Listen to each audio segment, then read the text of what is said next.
Mr. President, I come to the floor today to speak about the nomination of Michael Whitaker of Vermont to be administrator of the Federal Aviation Agency. Yesterday, as you know, his nomination was reported unanimously out of the Senate Commerce Committee, on which we both serve.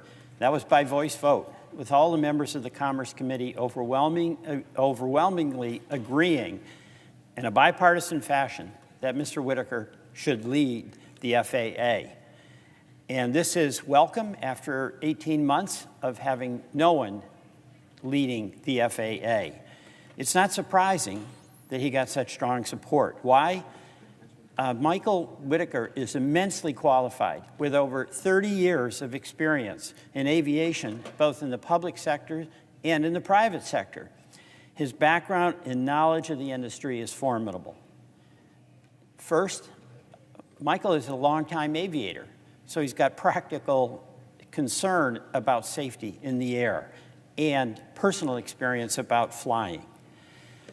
Second, he has real experience running large and complex systems. During his time as the deputy administrator at the FAA, from 2013 to 2016, Mike helped the FAA upgrade to satellite-enabled surveillance technology.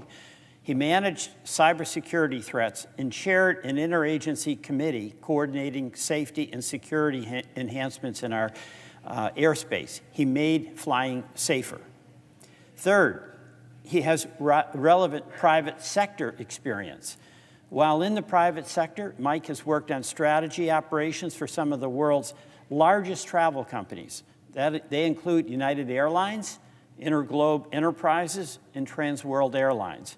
He'll bring those management skills, that capacity to build a team and organize systems, and his forward-thinking vision to the FAA. Fourth, Mike's focus is on performance, and his commitment to safety is absolute.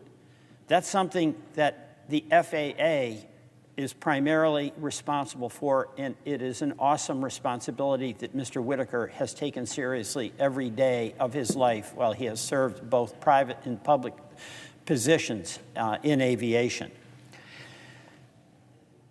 Mike's a Vermonter, small-town person, lives in a small town in Vermont, but he's got big-time experience. He understands the importance of ensuring that everyone is represented, and he knows the realities of what the industry and FAA need to succeed. With Mike in the cockpit of the FAA, our skies will be safer. He'll work tirelessly to ensure Americans across the country can fly safely and seamlessly wherever they please with as few disruptions as possible. We urgently need a full-time FAA administrator, and Michael Whitaker of Vermont is the ideal candidate for that role. Mr. President, I urge my colleagues to support his nomination, and I yield back.